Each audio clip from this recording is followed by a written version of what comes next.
ladies. We are so glad that you have joined us for April's conversation. We have a great conversation in store for you.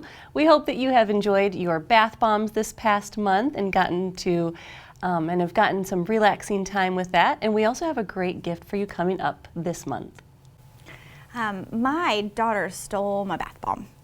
And they're really obsessed with bath bombs.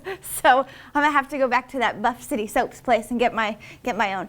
As Jill said, we are so happy that you're here with us this month. We have got a really great speaker for you this month. She's actually my wonderful, beautiful mother. But Beth Grant has been ministering, teaching, pretty much blessing the world for a very, very long time. She travels and ministers all around the world. She and my father co-founded Project Rescue, a ministry that works with survivors of sexual exploitation overseas. And she also wrote a book. It's called Courageous Compassion. It's pretty life-changing. And she is going to be sharing some concepts from it today with you. And we're actually going to be sending this book to you as your gift for April. So I hope that you enjoy her words this morning, and we hope that you enjoy the book when you get it, probably next week. Hello, HiLo moms. It's a joy to be with you today, and thank you, Jennifer, for your introduction. It's just an honor to spend this time together and talking about a topic that's very close to my heart, so that's a joy. When our girls were little, we have two daughters, Jennifer and Rebecca, and my husband is a minister, and we traveled most of the time, here and overseas. And he had a favorite story that he often shared, and it was toward the end of his message, and it was the story of a little girl, 7 years old. She was a little girl whose mother had been in prostitution. And this little girl grew up in a very difficult world. She was only 7 at the time. Her mother died, and she was already very ill, and the doctors said she'll not survive. But my husband would tell this story, and actually it ended up beautifully. The little girl was healed. She was healthy. She was given an education, and now she's a woman of God with her own family.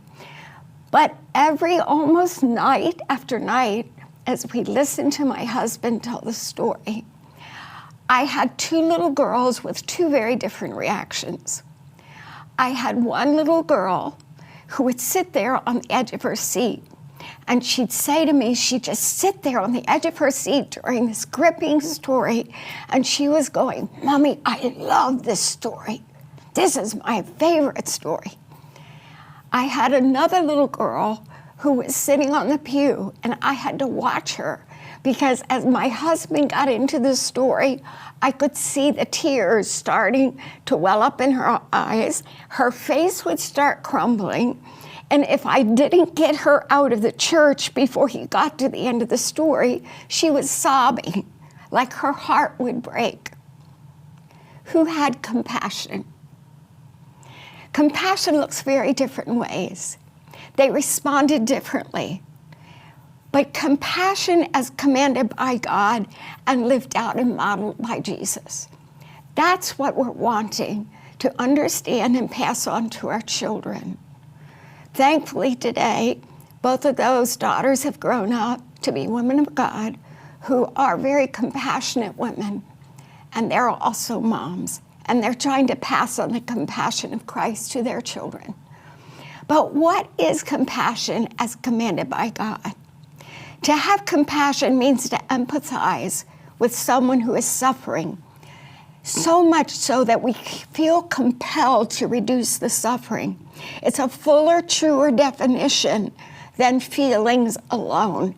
And it's a very biblical understanding of something that we sense, we empathize with in people that leads us to action. Compassion literally means to suffer together. Among emotion researchers, it's defined as the feeling that arises when you're confronted with another's suffering and feel motivated to relieve the suffering. Let's look at some scriptures for just a moment, because this is our foundation. In Zechariah, thus says the Lord of hosts, execute true justice, show mercy and compassion, everyone to his brother or sister. Do not oppress the widow or the fatherless, the alien or the poor. Let none of you plan evil against his brother. Psalm 145, 8 and 9. The Lord is gracious and compassionate. Thank God. Slow to anger and rich in love. The Lord is good to all. He has compassion. And listen to this. He has compassion on all he has made. Every man, woman, boy, girl in the world today was given life by God. There's only one life giver. Regardless of the circumstances of their birth, there's only one life giver. And this says God has compassion on all he has made. Matthew 9, 35 to 38, Jesus went through all the towns and villages, teaching in their synagogues, preaching the good news of the kingdom, and healing every disease and sickness. When Jesus saw the crowds, he had compassion on them because they were harassed and helpless like sheep without a shepherd. One last scripture from the New Testament, Jesus' own words. For I was hungry and you gave me food. I was thirsty and you gave me drink. I was a stranger and you took me in. I was naked and you clothed me. I was sick and you visited me. I was in prison and you came to me. Then the righteous will answer him and say, Lord, when did we see you hungry and feed you? When did we see you thirsty or give you drink? And when did we see you as a stranger and take you in, or naked and clothe you? When did we see you sick or in prison and come to you? And the King Jesus will answer and say to them, assuredly, I say to you, inasmuch as you did one of these to the least of these, boys, girls, men, women, you did it to me. Assuredly, I say to you, inasmuch as you didn't do it to one of the least of these, you didn't do it to me. Sobering words. So as we look at these strong words about compassion from Scripture, that's our model. As a mom, I could look in the world and I can see some beautiful examples of compassion. But as I teach and as I taught our daughters and our grandchildren and others, Jesus is our most consistent, stellar example and model. How do we nurture courageously compassionate children who are compassionate like Jesus? Number one, first, before helping our children be compassionate, I have to assess my own heart and mind for true compassion. My children read more than my words. They can feel when I'm compassionate toward people. If somebody walks in the room or down the street and I look at them, sometimes my body language says something about how I feel toward that population, that person, and my children can read that. So I have to assess my own heart and mind for Christ's compassion. I have to look inward. How is my compassion as a mom? It's really hard to nurture in our children what we do not possess or live out ourselves. I would ask you just for a moment, help me. Would you close your eyes just a moment and reflect honestly in your heart to this question? What happens in your mind and your heart and your spirit when I identify a person as being one of the following categories? A person who's part of Central Assembly, an orphan, a member of Antifa, a Catholic, a Muslim, someone who's bisexual, an elderly person, a Democrat, a homeless person, a radical feminist, a Pentecostal, a Republican, a prostitute, someone who identifies as transgender, a child victim of sex trafficking, and a political activist. Open your eyes. Jesus views every person as valuable enough to die for. Do I?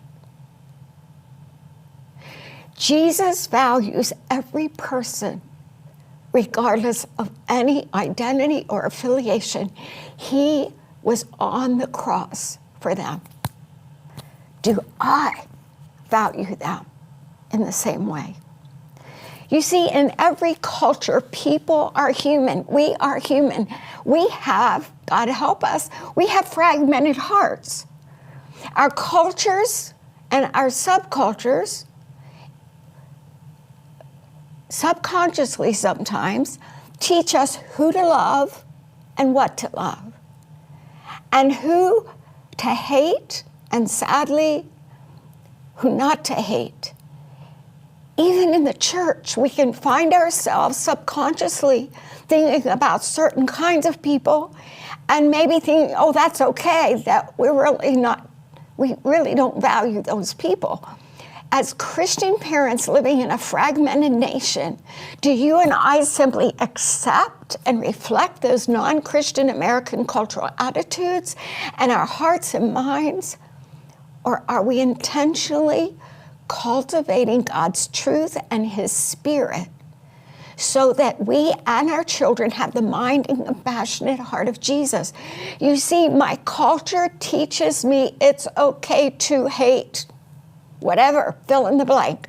When I was a little girl and hiding under the desk at school in civil defense drills in case Russia dropped the bomb, I don't remember feeling much compassion hiding under my desk. The people groups have changed, but our political enemies of America are not, in God's eyes, the enemy. He loves them. Can I be intentional about being a lover and a compassionate person who loves people that Jesus loves? Jesus' disciples disdained a few folks. If you just follow the disciple story, they disdained Samaritans, another group of people, non-Jews. Some of them disdained women, and tax collectors. Probably most of them disdain tax collectors. And even sometimes they disdain children. But Jesus challenged our hearts and minds with God's word, and He modeled and mentored compassion toward every one of those groups of people. It's human to practice selective compassion, even as believers. We say we love church, but do we practice selective compassion?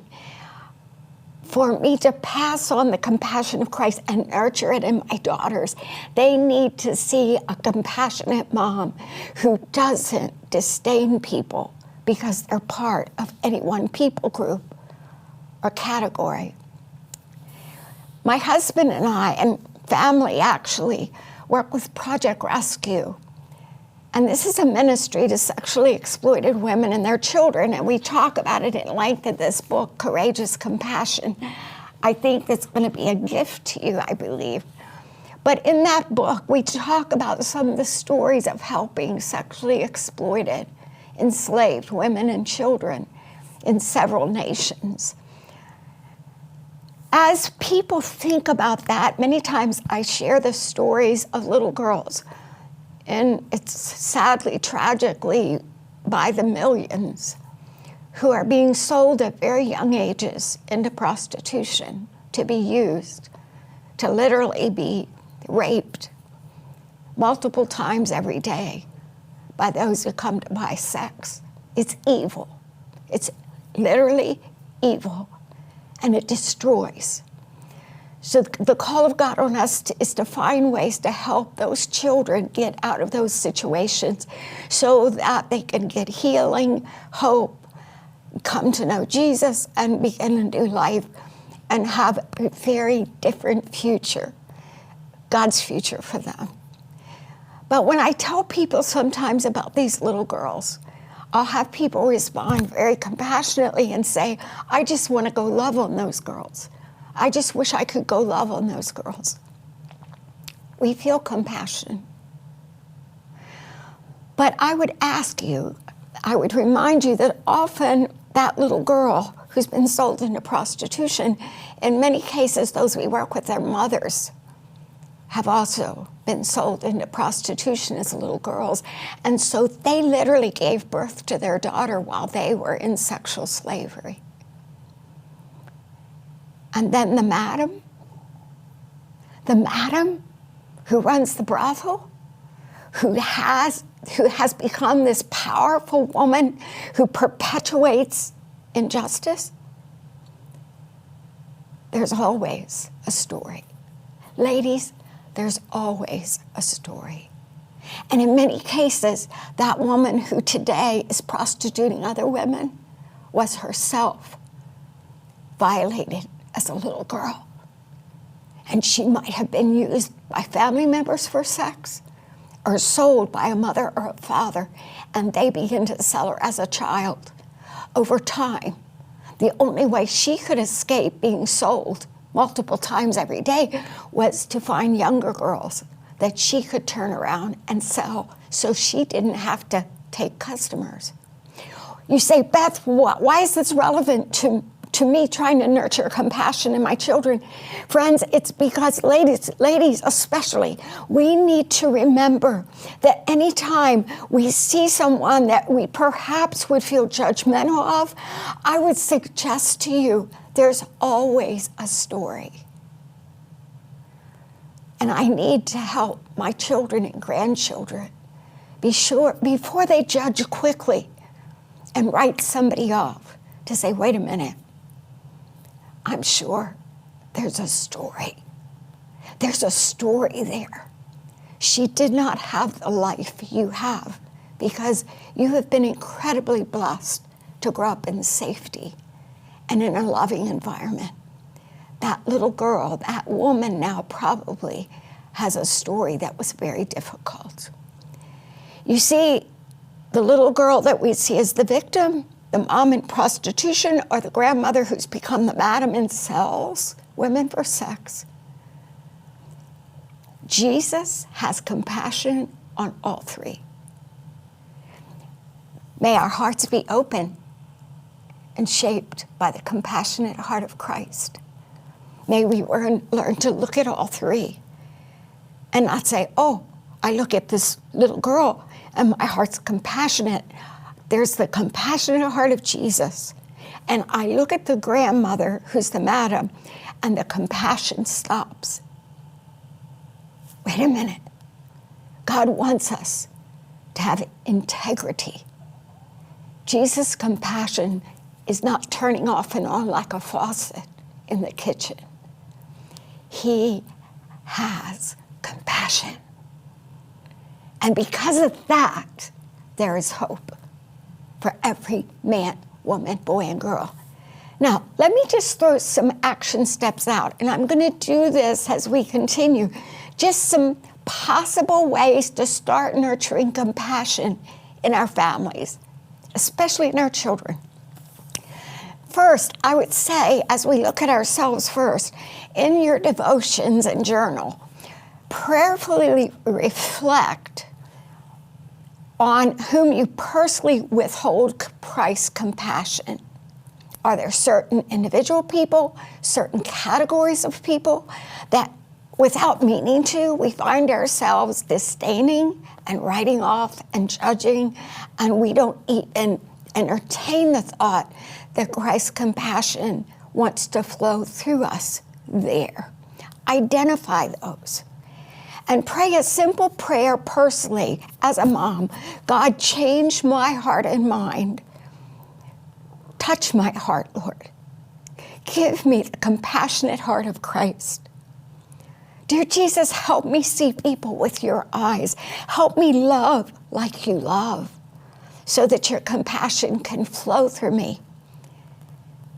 Ladies, wouldn't it be wonderful if HiLo moms were known as gracious, compassionate women? If we are, that's going to impact our children and our families. Number 2, I would suggest with your children, go to Scripture and take your children intentionally through stories from Jesus' life that demonstrate his compassion for people. You could go right through Matthew, the book of Matthew, the stories of Jesus' life as he just walked through his days. It's beautiful. As he walked through his days, who did he meet and how did he respond? Let it be as simple as, according to the age of your children, a study of compassion in Jesus' life. Who are the people then? Who did Jesus reach out to? Identify them and say, who are the people in our lives, in our neighborhood, that would be similar to the people Jesus reached out to? Jesus' compassion was for them. And so who do we need to reach out to? How can we be compassionate? Are our children already writing some people off because of who they are, what they look like, where they come from? Help our children identify. We have to be honest first, but then we can encourage them. Let's look at this. Am I writing somebody off that Jesus died for? We can reflect the love of Christ and pray for all with our children. Another activity would be, God has called us. We've received freely. He's called us to give freely. Talk to your children. How can they give freely?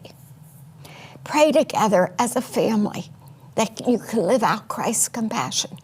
Now let's move quickly to point number 2. We must recognize and cultivate courage in our children to live out Christ's compassion. You're saying, Beth, why courage? Why the word courage with compassion? Why? Because often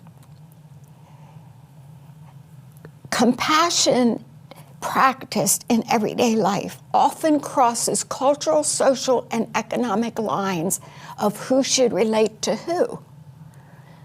You might find yourself when you reach out either thinking things, feeling things, or someone else might think it, of why, oh, don't do that. It's too dangerous. Don't go there. You don't know, it may be dangerous. If I give that homeless person money, they'll just spend it on alcohol and drugs. So we don't help. Well, that person is hungry because they're lazy. They just need to get a job. If I help that single mom and her children once, she may want me to help her again. If I see a troubled stranger in our central balcony, all alone, do I go back to greet her and welcome her and give her a chance to tell me part of her story? Or do I hurry on because my family is really quite hungry for lunch?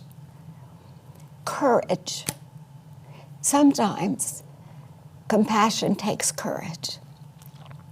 Dear Lord, grow your compassion in us and help us give our children courage to take simple steps to respond to people with compassion. I have other action steps that I'm suggesting, but I won't go through all those now for the sake of time. But there are, if we talk with our children about what are some needs in our neighborhood and city, and you know what? Excuse me.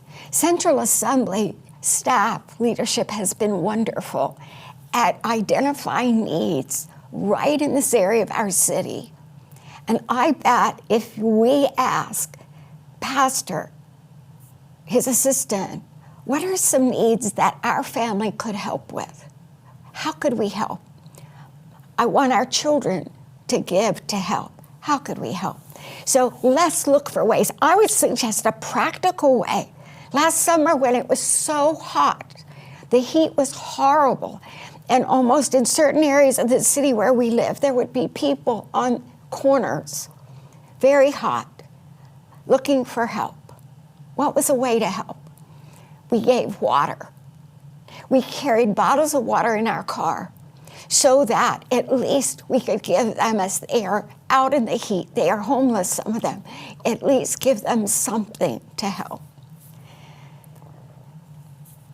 The things can be simple or larger and more challenging. But let's start with our children. Simple, simple acts of compassion. I mention this because as I think about our city right now, one of my concerns where I think the church needs compassion in practical ways is during COVID and what has happened, we have many young people struggling with depression. I would encourage you, talk about this with your children. And when you have prayer as a family, pray over classmates that are struggling. Suicide has become tragically too common. How can we, as women of God and moms, help our children to be compassionate during this time? I have more notes, but I'm going to make those available because our time is up. But I have a closing short story. It's the story of two Eleanors. My mom has lived in our home for over 16 years until last year. Her name is Eleanor.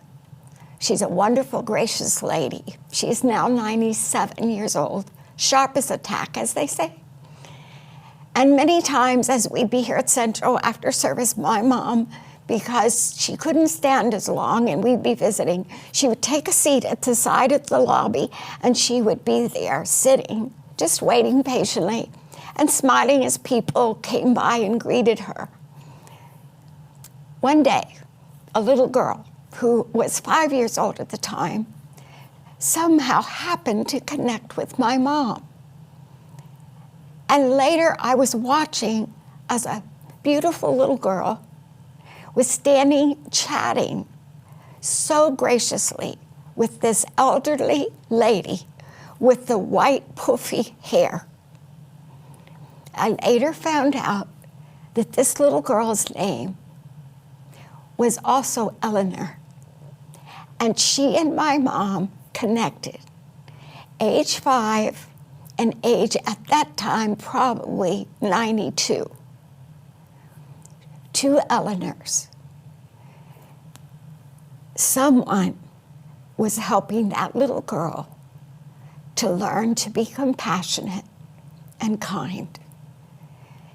She not only saw the elderly lady sitting in the lobby, but she opened up and began to be kind and gracious.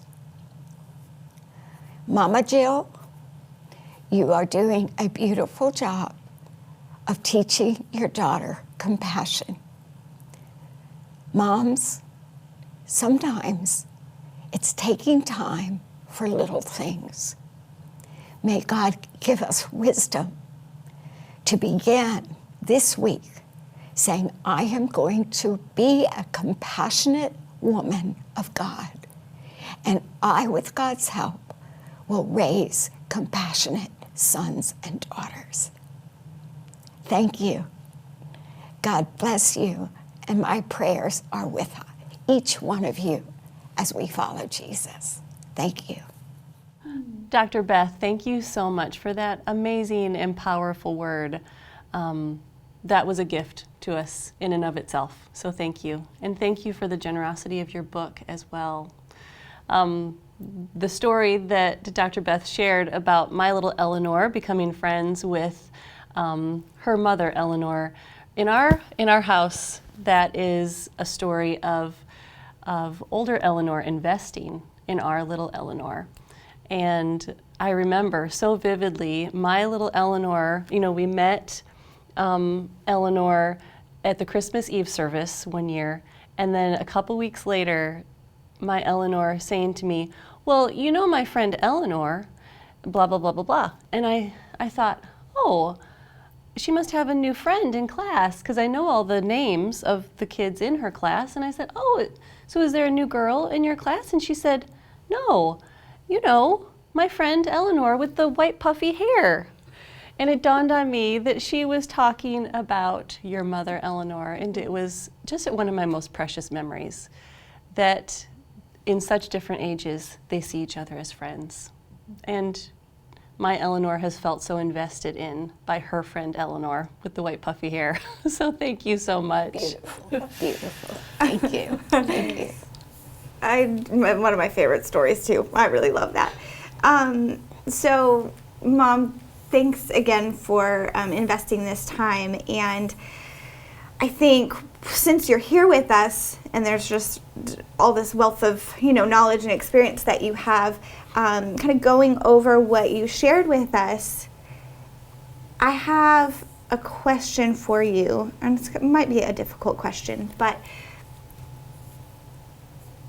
your kids are grown. Me, I'm all grown.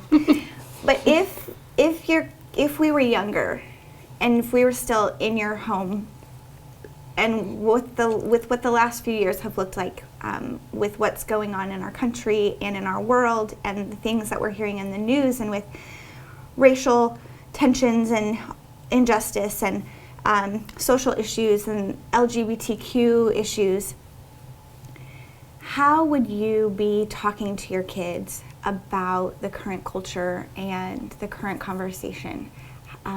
What are the words? What's the conversation that you would be having with them? It's a very good question. I think the current culture and issues we're facing are making it more mandatory that we have conversations with our children, because social media in general, the voices they're hearing, thousands of voices speaking into their lives, because it's so readily available. And then COVID has been closed in. People, including children, have resorted even more. They're even more online. And so the things they're hearing, for the most part, are in direct conflict with the compassion of Christ. And so I think the suggestion, for example, because when I was thinking what are some action steps, I was thinking, if this was me today and Rebecca and Jennifer were growing up now in this setting, what would I do? And I would just be much more intentional.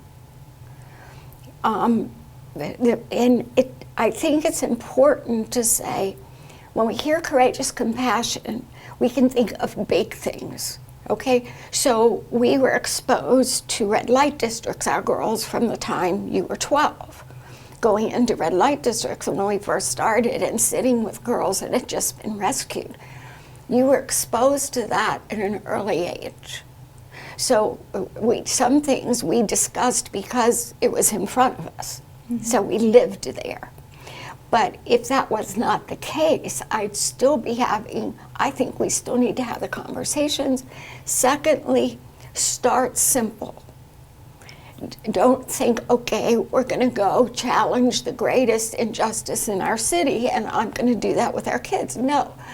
I loved the fact, that's why I ended with Eleanor's story. We can start simple every day and say, okay, but as a mom, we have to have a conversation and then make a plan. Say, we're going to talk about this tomorrow, and I want you to look today and see people today that maybe are with you every day but you haven't seen before. Mm-hmm. It's easy, and how busy our world is and how intense and driven life is, to literally go through our days and either be here so much, constantly between things, that I don't even see people that are right around us. So the first thing is to help our children stop enough to help them say, we're going to see somebody in your world today. We're all going to look for somebody that's probably been there every day or regularly, and I really haven't seen them before. And tomorrow we're going to come back in devotions and say, who did you see that surprised you, and what did you see about them? How could you show them kindness? And then literally in family devotions, name that person and pray for that person, remembering and helping our children understand they all have a story. And I think when you were 12, we were starting the journey with Project Rescue, and I wasn't even aware the extent to which that's true. So the grandma who runs the brothel, and the little 5-year-old girl that we have great compassion on. Now I've heard so many of those women's stories, and I realized they were all victims. Right. So there are those practical ways, but it starts with one day at a time with our children. Look for one person that you realize I haven't been seeing. Right. And then look for those we have canceled out without meaning to. And I think when mom is honest first and goes first. So I'm saying, okay, I realized today I saw such and such a person, and they're right down the block, and I really hadn't even noticed before. And it's a homeless person. So make it personal, but the mom take the first step, and just starting to raise sensitivity to really see people. And it makes it feel a little bit more manageable, because when you think about the concept, how am I going to raise courageously compassionate children? Like, it seems overwhelming, but breaking it down and making it one day at a time and just doing small practical things makes it seem more doable. Encourages me, to do it a little bit more. And I appreciated also the activity that you mentioned, just going through, doing a study of the way Jesus interacted with people, and just like tracing a story of his compassion, right? And just trying to model that for our kids. I'm going to share an example from my own life, actually, it happened last year, and it was a little bit difficult for me in the moment, but my kiddos the school that they go to is not very diverse. It's fairly just kids just like them. But the surprising and nice thing is our neighborhood is actually pretty diverse. So there's this large group of kids in our neighborhood that all play together. And during COVID, one of my daughters had a birthday party, and I was trying to keep it small because of COVID, and I didn't know how people would react or if they would be nervous. I was going to have it outside so that we felt safe, but I just didn't know how people would respond. So I didn't send out a lot of invitations. I just kind of told people as I saw them. Well, there was one mom and her daughter who live in our cul-de-sac that we hadn't seen very much, and I knew that they were staying in a lot, and they were pretty worried about COVID, and so I didn't get to see them before the party. Well, then when the party happened, they happened to be outside, and they saw it happening and realized that they didn't get invited and felt very hurt. And this mom and her daughter are actually a different racial background, and felt like that was the reason why they didn't get invited. So I was so uncomfortable and so upset.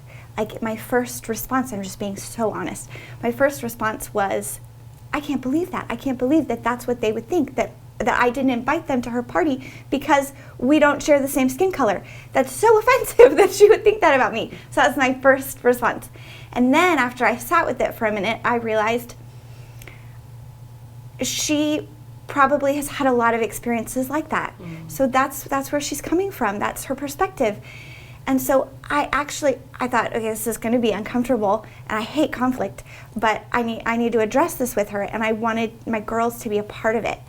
So I talked to the mom, and I explained the situation, why it hadn't happened, but it was all very natural. I was just telling people as I saw them in person, and I didn't see her. And so I never meant to leave her or her daughter out. So once we kind of had that conversation, I had the girls make cookies with me, and we made the daughter a card that said, like, I'm so sorry if you felt left out, but you know, you're always welcome at her birthday parties. And then we actually walked to their house and took the cookies and everything. And I explained, they were like, why are we doing this? I'm like, she felt left out. She felt like we didn't, you know, and so kind of talked it through with them. And I've tried really over the last few months to have a lot of open conversations about that, whether it be about like the race conversation or conversation about, I know this seems really young, but the LGBTQ thing, because they're hearing it. It's out there, and we have to open up that conversation. Even if it's uncomfortable for us, it's not something that we can just ignore and hope that they hear the right thing on Sunday morning. It really is our responsibility, and I've felt overwhelmed by that, but I think not only is it a responsibility, but it's a privilege, right? It's our privilege to teach them about this and to try to model Jesus's compassion for them. But it's hard and uncomfortable sometimes. And uncomfortable, like you're being so honest, and probably we've all had uncomfortable situations, but your girls will probably always remember that moment I hope as so. well. Yeah, I hope so. I think that's the key. I was so happy when you told me at the time you had your girls be a part of that. Really coming together and being honest and not defending, well, I thought, you know, I didn't realize and all of this, which is true, but just saying we're really sorry, and then being part of the solution, growing that. I think that's an invaluable lesson in life and in compassion that you gave your daughters because they participated. And I've thought at times there are things that are invaluable to intentionally include our children when there are things that are life lessons. And just letting them, sometimes we do it better than others, but it lets them know this is what we do because people matter. People matter. And so we're going to reach out, we're going to try to do something. And sometimes it's hard to know what to do. So we pray for wisdom. But the fact that we care enough about people that we'll put ourselves in a place that is uncomfortable at times. But it's good for our children to see Mom cares so much about this person that this is what we're going to do. We're going to be the ones to reach out because this is someone that, you know, I may not feel so loving, but Jesus really loves. And they are as valuable in his sight as I am. And so we're going to reach out because who knows, how can we bless them? How can we bless them and make them realize just by the way we relate to them that I treat them with dignity. And I would say that's an important word that's part of this conversation about compassion, because we're not doing it out of sympathy, but we're treating people with dignity, no matter how complicated their lives are, no matter how, from our perspective, this is a sinner, this is all these things. No. This is a daughter of God, created in the image of God, marred by brokenness, sin, whatever, just like us. So how can we relate in that way? I commend both of you for those steps. Those steps. Now, Jennifer, I want to recount an exercise that I did with one of my classes, and I had that in my notes this morning. I'm going to set it up, and I want you to share what happened and how you felt about it. It's not a great story for me. Well, just because we're talking about saying, moms, what do we need to do? It doesn't mean our children are always excited about what we're saying we're going to do. They're not always saying, oh yes, this is wonderful. They've got other things they'd rather be doing. So the sooner we start doing this and helping them be compassionate, the easier it is. But with one of my classes, I do an exercise called Walking with the Poor. And I do this with people that are going into ministry, missions, or professionals that are going to be working with people. And what we do is they have an assignment for a Saturday, and I usually lay out a plan in the city, get the bus schedule, and I call it Walking with the Poor. There's an excellent book by that name. It's excellent, great. But this is really riding with the poor, if you will. As long as we stay in our cars in our town, there's a whole part of our city we'll never come close to. We never have to get close to those who are not like us. Mm-hmm. And so what we do is I lay out a plan, and what I did with my class, I said, Jennifer, we've got to do this before I have my class do it. I'm not going to ask them to do something I haven't already done and just check this out. So it was an assignment, and Jennifer, you pick it up from there. So she told me that we were going to ride the bus. So we were going to pick the bus up from somewhere in the city, and I think the assignment was they needed to go, the class would need to take the bus to go get groceries, right? And in this case, they were evangel students, so most of them were evangel. And they had to take the bus to go across a certain part of the city to get, they didn't need to get groceries, but we were getting groceries, but they had to go this route, and it involved a bus transfer. So from the time they left where they lived, they were on had to take public transportation and figure it out. So she took me with her, and I think I was 15 at the time, right? Okay, so ended up riding the bus, and I don't know if you've ever ridden the bus around town, but it takes a long time. It takes a long time to get anywhere. And I found myself just getting very impatient and thinking, there's so many other things I could be doing if I could just get back home. And okay, so I remember we got down, we were near the mall. And I remember thinking, I could just get off here and do a little shopping, which I love to do. And then I asked, this is so embarrassing now, obviously, as I realize this. I asked her, I said, can't we just ask, like call Dad or something to come get us, pick us up? We don't need to go back home the same way, right? And she was like, you're missing the point of the exercise. So I remembered, yeah, I mean, in the moment I didn't love it, and I thought, ugh, it's a waste of time. But now I realize the benefit of it, that it's such a good reminder that no, our kids aren't always going to love this. You know, if it's out of the norm for them, and we're kind of forcing them to be in an uncomfortable situation because we want them to step outside their comfort zone and see people that they don't typically see, things like that. They're not automatically going to think, oh, this is great, and say, thanks, Mom, for teaching me this valuable life lesson. That's probably not going to be the initial response, because I was sadly 15 and had already seen a whole lot of things that would supposedly make me be compassionate. But I was, I guess, a typical teenager. So yeah, that wasn't great. But I do appreciate that experience now. Well, but you also raised a good point, and for all of us to realize, seeing people in need does not in and of itself make us compassionate.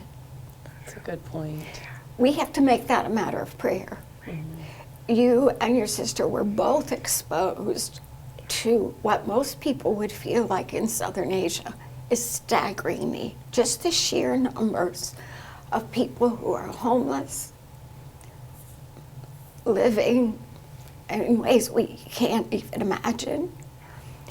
That in and of itself, what it can do is cause us to just close it out and say, I can't do anything about that. That's more than I can handle, and we shut down.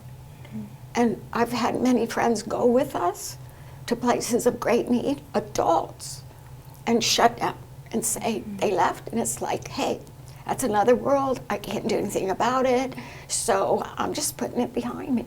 Yeah. Part of the key is setting this up in such a way, prayerfully, and with our children, if we expose them to things, to help prepare them to know what to look for. Because otherwise, they need to see it through a compassionate lens, if you will. One of the things that many of my students were always shocked at is that the poor, people who ride the bus every day, build relationships with each other because they're all having the same challenges.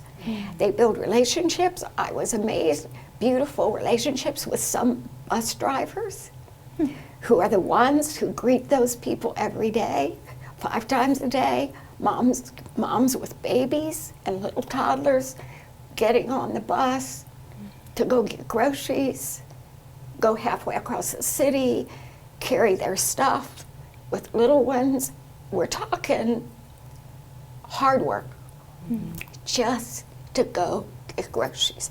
But some of those bus drivers, ladies, just warm, just like taking these people in. How's it going today? How are you doing? And there's this community they're building with each other. That's rich to see. But also realizing what we said, and I'd say to my class, if you're going to do this, only take 2 people, 3 at the most, because otherwise we build our own little bubble in the middle of a whole nother area of our city, because we make our own conversation. And I'd say we're not going to talk unless people talk to us and we say hi. We're not going to shut them out while we huddle. We're going to experience their world and see them and be quietly, not outwardly, praying for the people that we're seeing, and just say, Jesus, please, because you see need, it's great. And so something as this is an adventure, but something like this gets our children outside, and that's what happened to you at 15, outside our comfort zone where we think we've got all we need in the world, or we think we need more stuff. Or realize people a block away, there's another whole world that I don't see when I go to school, I don't see when I go to church, I don't see when I go to my work at my office. They're so close. And Jesus cares about them. So, you can modify this, but just an idea, let's help our children become more aware and compassionate, and then debrief. So if you kind of prepare them to look for certain things and then debrief when you get home, because it's really important. Otherwise, it can go any which direction. And I think we were talking earlier about how our tendency to just focus on our families, our circles, has only intensified with COVID. Yeah. Right? And we needed, sheltering in place, we needed to do that. There are some good things that came out of family time and, reassessed priorities and things. But moving forward, that can't be where we stay. We have to move forward with a changed perspective of looking outward, of who needs us, not just staying in our COVID bubble, which again was necessary and important for that time, but we can't stay there. Right, and I think that's for those who are listening, that's a key truth right now. That's a very time-sensitive truth. We are coming out of this period of time where people have the vaccine. Things are opening up some. But COVID and being forced to be inward has taken a toll. Yeah. And it's easy to get stuck there. Mm-hmm. And I was thinking about Jesus' words to his disciples. Look on the fields. Look out. And really, as a church and as women who our children are following, they're following us. We need to help them look out. And I'm aware of all of us, we've been more on the screens than ever in our lives. And it's easy to get so just used to going there all day for different reasons. But the fact is, I do believe in this moment, and Pastor Jim with his Revelation series and all of that, I mean, it was so powerful. It is time to look out and say, okay, God, you've been with us, you've helped us. This has not been an easy time, but God's been with us, our families, our church.